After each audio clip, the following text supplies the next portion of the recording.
Il démarrera pas. Il se passe rien. Le tableau de bord, c'est un sapin de Noël, des défauts partout, pas d'injection, ça clignote. Je me dis, ouais, là, c'est la merde. Là, je vais mettre une batterie, puis on va tourner la boutique. Faut qu'on voit si le père, il démarre. Pour moi, c'est important de faire démarrer le moteur dès aujourd'hui parce que ça va me donner la marche à suivre pour les autres jours. Parce que si le moteur démarre, voilà, j'ai déjà une première épine du pied qui est retirée.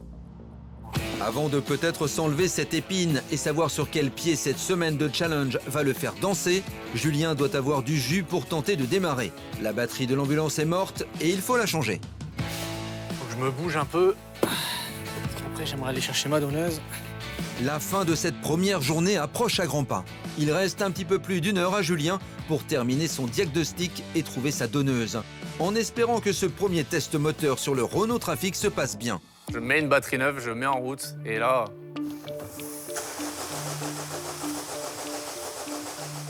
Il démarrera pas. Il se passe rien. Le tableau de bord, c'est un sapin de Noël, des défauts partout, pas d'injection, ça clignote. Je me dis, ouais, là, c'est la merde. Il clignote, donc... pas d'injection, il démarrera pas. L'ambulance refuse obstinément de démarrer et l'un des voyants du tableau de bord indique un problème au niveau de l'injection, ce qui signifie que le carburant n'arrive pas jusqu'au moteur. Et sans combustible, aucune chance qu'un moteur à explosion démarre. Le moteur tourne à la clé, il tourne à la main, sauf qu'il se passe rien. Il tousse pas et il se lance pas. Il démarre pas. Enfin, clairement, il démarre pas. Pour Julien, c'est un problème d'électronique. Son véhicule est bourré de capteurs et de calculateurs et l'un d'entre eux, voire même plusieurs, doivent être en panne. L'appareil à diagnostic va me permettre de voir quelle pièce est en défaut suite au choc. Et là, si je l'ai pas... L'appareil à diagnostic, c'est cette tablette présente chez tous les concessionnaires, un mini-ordinateur qui permet de détecter les pannes au niveau électronique. Problème, celui de la case de Saint-Vith est occupé. Julien va devoir se débrouiller ou attendre. Là, c'est un long moment de solitude parce que c'est de l'électronique. Je ne suis pas un génie de l'électronique. Sans outil de diagnostic, je suis rien et je ne peux pas déterminer la panne. Surtout si c'est le calculateur qui est flingué, je ne peux pas le savoir.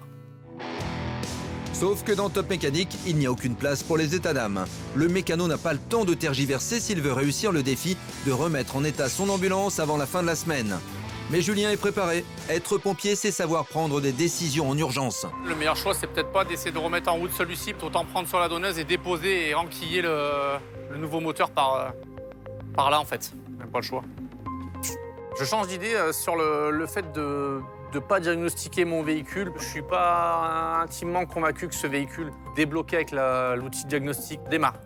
Je me dis que mis tout bout à bout, ça risque de faire un volume horaire trop conséquent et puis le temps, c'est primordial aujourd'hui. Donc autant démonter un gros bloc et tout changer d'un coup. Il a besoin d'un moteur pour son Renault Trafic. Voilà, du coup, je vais aller voir la donneuse. Je vais voir si je peux avoir un véhicule donneur qui tourne. Ça, s'il tourne, je change tout le bloc, moteur, boîte, train avant et puis on remonte tout. J'y gagnerai peut-être du temps. Le temps, un enjeu devenu déterminant pour Julien, car cette première journée est bientôt terminée et le fait est qu'il n'a pas beaucoup avancé, même s'il n'est pas trop inquiet. De toute façon, tout ce que j'ai fait, tout le démontage à l'avant, c'était pas perdu.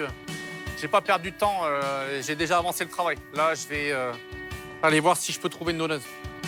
Liste en main, Julien a beaucoup de pièces à trouver. Allez, c'est parti. Un moteur surtout, mais également un train avant roulant, une boîte de vitesse et de nombreux éléments de carrosserie. Point positif, le parc de la casse regorge de Renault Trafic. Mais encore faut-il trouver le bon. Pare-choc, capot, phare. Là, c'est pratique, hein. Non loin de l'atelier, un premier véhicule dispose des pièces de carrosserie dont il a besoin pour sa face avant. Serait-ce déjà le bon choix? C'est exactement les mêmes. Même puissance, même couleur, même phase, même pare-choc. En fait, je vais mettre une croix sur celle-ci, puis je vais la faire rouler. Et puis en avant. Une croix bleue, symbole des ambulances, appelée Croix de Vie ou Star of Life en VO. Son origine étant américaine et remontant aux années 70. Ah, des ambulances. Ambulance, en langage pompier, ça veut dire ambulance. Et Julien en découvre deux au fond de la casse. Et elles ont peut-être à offrir plus qu'un simple sticker de croix bleue. Celle-ci, serait parfaite, putain. Ah, c'est exactement le même. Je suis assez satisfait parce que je tombe sur des véhicules similaires, propre carrosserie, moteur équivalent. Je me dis que c'est génial parce que tout est complet. C'est celle-ci. Je veux celle-là. Elle est à moi maintenant. Garçon. Sauf qu'à la case de Saint-Vite, c'est service au comptoir. Direction donc le magasin pour vérifier avec Kevin la disponibilité des véhicules. Bien, bonjour. J'ai besoin que tu me donnes des infos sur celle-ci. Trafic, 115 chevaux. Elle est quelle couleur? Blanche. Donne-moi une bonne nouvelle. Non. Ça, tu pourras pas toucher. Celle-ci, elle est bloquée assurance. Putain, c'est celle qu'il me fallait en plus. Et tous les espoirs de Julien sont douchés en un instant. Le premier véhicule repéré n'est pas non plus disponible. Niveau récolte, c'est chou blanc.